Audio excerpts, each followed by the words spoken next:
Hi guys, we're on the Lemonade Crime, Chapter 2. Chapter 2 is Revenge. Revenge is the act of causing pain or harm to another person because that person has injured you in some way. Evan crushed the note in his hand. Suddenly, he didn't feel like laughing and joking around with his friends. Suddenly, he wanted to punch his fist through the wall. Here's why. Evan was more certain than ever that Scott had stolen money from him. It had happened just last week, right in the middle of that heat wave, right in the middle of the Lemonade War with Jesse. They'd all been at Jack's house.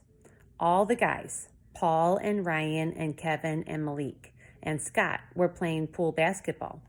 Evan had $208 in his pocket of his shorts. $208. It was more money than he'd ever seen in his whole life. He'd left his shorts folded on the bed in Jack's bedroom while they all went swimming. But then Scott got out of the pool to go to the bathroom. And a minute later, he came running out of the house, saying he had to go home right away. And when Evan went back in the house to get dressed, the money was gone. It had been the worst feeling in Evan's entire life. Once upon a time, about 1,000,000 years ago, Scott and Evan had been friends, sort of. Evan used to play at Scott's house a lot, and once in a while, Scott would play at Evan's, although Scott said his house was better because there was more stuff to do. One time, Evan even went overnight to Scott's beach house on the Cape. The Spencers had plenty of money because Scott's mom was a lawyer at one of the biggest law offices downtown, and his dad ran a financial consulting business out of their home. But things had cooled off since then, way off. The truth was, Scott was kind of a pain to be around. The way he bragged, the way he cheated at games, even stupid little games like Go Fish or Operation. Who cared about winning a game like Go Fish? And the way he kept things locked up, like the snacks at his house. He kept yodels and ring-dings locked in a metal file cabinet in his basement. If Evan thought about it, he had to admit that he really couldn't stand the kid. And now he had a reason to hate him. "Morning work, Evan," said Miss Overton, tapping the worksheet on his desk as she walked by. Evan turned back to his own desk and studied the daily double math problems in front of him. All the other kids in the class were working on the same problem, and Evan could tell that some of them had already finished. Normally this would have made him tense, but this morning he couldn't even concentrate enough on the problem to get that uh-oh feeling inside of him. I'd get an Xbox, the new one. That's what Scott had said last week, just before the money disappeared from Evan's shorts.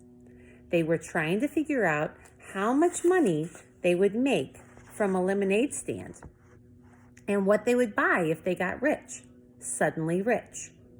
And now he had an Xbox. Scott Spencer had a 2020, and Evan was sure he'd bought it with the money he'd stolen from Evan's pocket. Evan felt like lifting his head and howling, "Shh!" A sound like a rattlesnake ready to strike shimmied through the classroom. Evan looked up. Miss Overton was shaking the big African shikiri she used to get everyone's attention. The beads draped around the hollowed-out gourd made a rustling, rattling sound. "Okay, paper collectors," said Miss Overton, "please gather the daily doubles and put them on my desk." Every week, the students in 4O were assigned a job.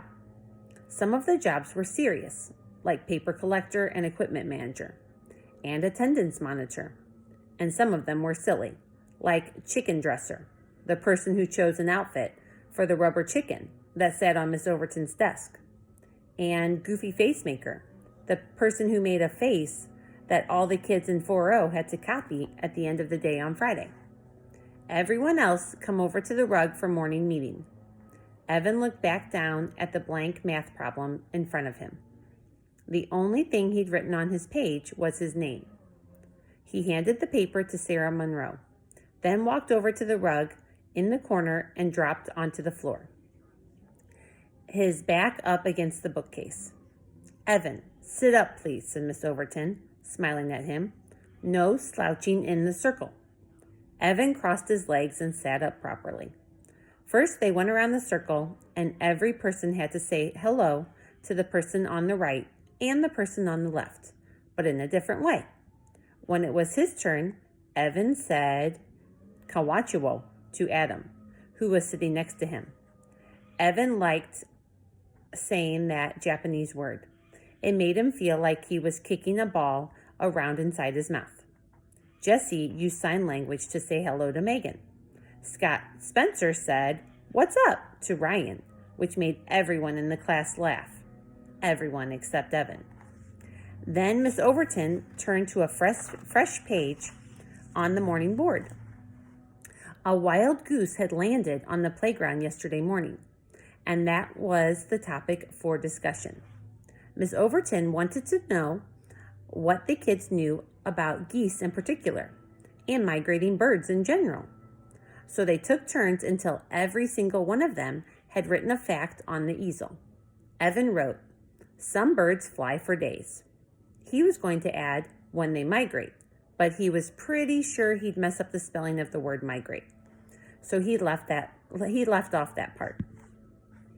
When they'd finished talking about geese and migration, Miss Overton capped the magic markers and said, "Would anyone like to share something with the class before we go back to our desk?"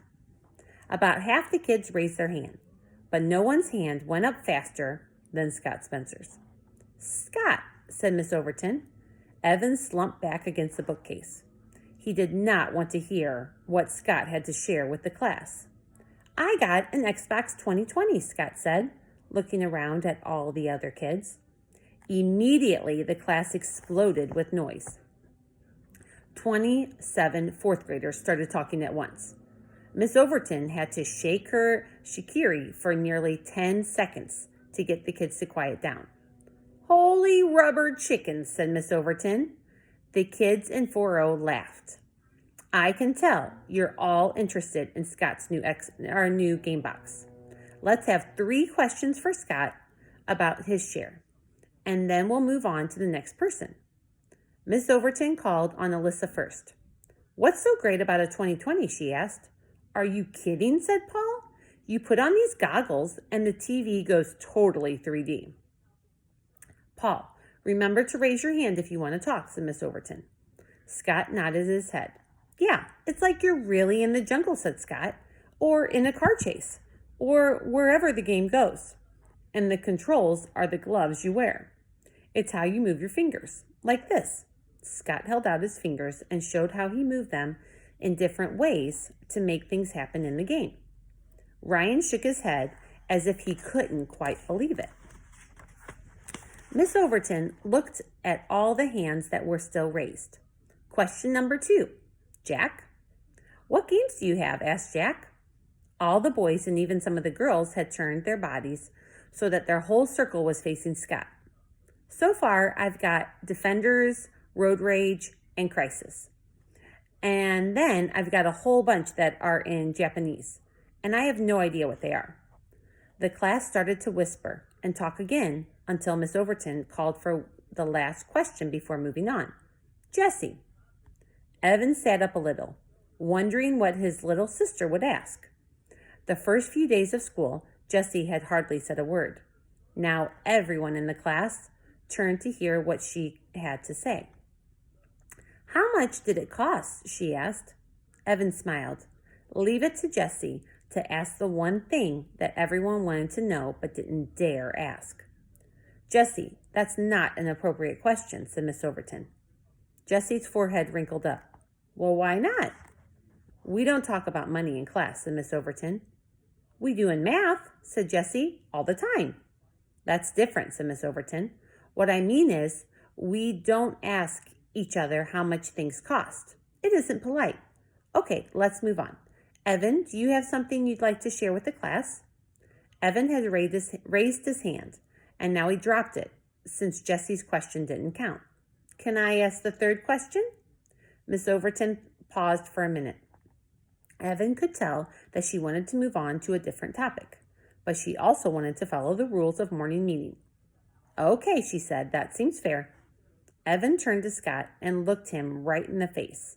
That feeling came over him, the same one he'd had when he read Jessie's note.